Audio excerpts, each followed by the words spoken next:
Yo, my YouTube family, back again with another clip for you guys. Make sure you like, comment, share, and subscribe. My job is just to bring the clips to you and for you to watch it and react and comment and like and do what you have to do. Yes, so just do that. I'm going to put the clip at the end, so you guys should watch it. Do your job. Let's go. Galeb was the one doing all the hacking with his boys. He had all kinds of Romanian hackers, North Korean hackers working for him. And Hushpuppi was the one moving the money, laundering it with a lot of Nigerian young men working in his house. There was a room where they took 129 laptops and 47 phones. So they were doing the money part. He was doing the hacking part.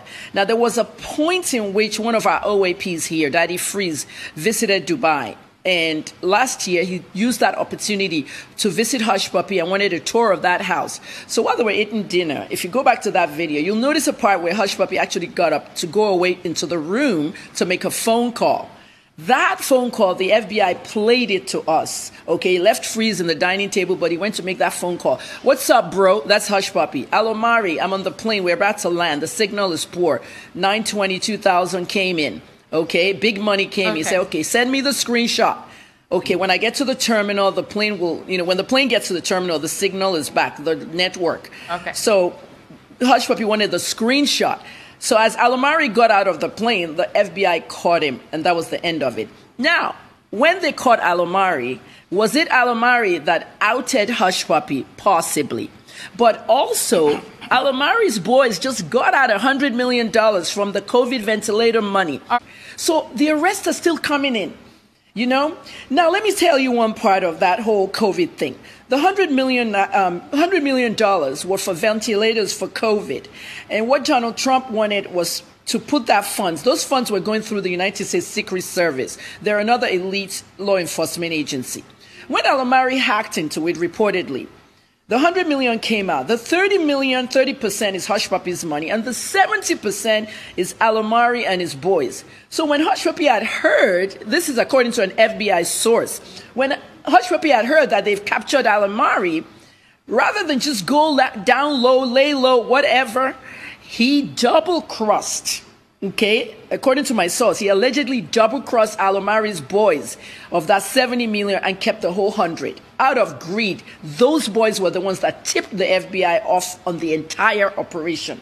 And they found a way to start looking for Hushpuppi. And then Hushpuppi flashed everything and all that. This is one of the reasons why he fired Jill Pisetsky and Vicky Prodebeski, the first two lawyers who were saying, oh, our client was kidnapped, our client is an influencer. That wouldn't work. I know Louis Shapiro. He's a very good lawyer. And I said it on my Instagram page. When Shapiro gets in there, he's just going to tell the feds, plea deal.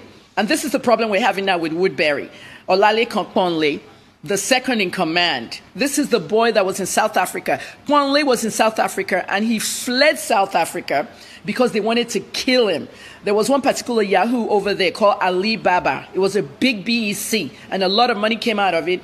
And I heard our boys, were going to share that money, and Woodbury reportedly fled Dubai when he heard they're going to kill him. He didn't want to release the money. They were going to kill him, the cultist boys. And he fled to Dubai and moved with Hushpuppi. When he got to Dubai, he settled the boys. But at the end of the day, the BEC emails and the scams were still on Woodbury's phone. And that's why he's having a trouble now with his trial in Chicago. They have another lawyer that they've added to that case. I'm covering that too. The next date is August 6th. His name is Thomas Durkin. And Durkin is another very good lawyer.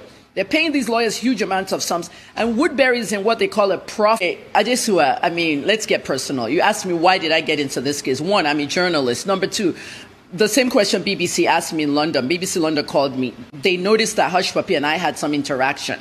Okay? I was curious. I wanted to follow what's going on. The interaction was years ago, when I came out of Port Harcourt prison, when I was detained. I was sick, very ill, and I had a huge medical bill, and I had to treat myself. So I did a fundraiser online, and I started going to the DMs of famous stars, people that had money. Okay? I'm blunt. I needed the money. So I went to Hushpuppi's page, and I sent him a message, and I did a post. And he said I have to apologize to a certain blogger before he could give me money. I apologized to the blogger. The post is still on his page. I apologized to the blogger, and he didn't give me the money. And I called him. I said, you're a scammer. Okay, you scammed me. You let me apologize to my nemesis, and you scammed me. At the end of the day, I said something that some people picked up. You're a scammer. So when I heard this stuff, It came from one of the people in that house, Palazzo Versace, that afternoon, 4 o'clock, our time, 7 Dubai. Said they just arrested Hushpuppi. They just raided the house. They just, and that's how I broke the story. Then I followed it since then. And then one of the reporters at the Gulf called me and said, hey, Kemi, Hushpuppi going to America tomorrow. I'm speaking with his Arab accent. He said, Hushpuppi going to America. I said, America? How? Extraordinary rendition. I mean, activists don't like it. They'll pull you from a third country. Look where Hushpuppi is. He's with the U.S. Marshals. He's not in a prison. You know where the Marshals are? They have 2 locations that I know of. One in Colorado, underground bunkers. They have a whole city under the ground. And the other one, Florida, in the middle of the ocean. Helicopters come and go. They can't escape. It's for dangerous fugitives. That's what they classified Hushpuppi as. And then I saw the charging documents. I saw the crimes. I saw everything. So I would say this case is going to end up with a sentence of, well, I'm not God and I'm not a judge, but with my FBI sources, all the U.S. law enforcement sources, and even sources. Ọlọ́run yọ ìyá ẹ̀ kó sáré jábọ́ lórí tọ́pìkì yẹn. Ọlọ́run yọ ìyá ẹ̀ àbáwọ̀ ìyá ẹ̀ ńlẹ̀. Ṣoló ya wèrè ní. Ẹ fáwọn èèyàn cash cruise níbi táwa ti wà nílùú. Àwọn Wizzy, àwọn Davido, àwọn Dìbànjì tó ń máa ṣọ gidi sọ́run gan ní industry. Sọ̀rọ̀. Olórí burúkú ìyá ẹ̀ ń sọ̀rọ̀. A máa sáré wọ ẹ̀ ńlẹ̀, a máa ní kọ́ dọ̀tí ìyá ẹ̀.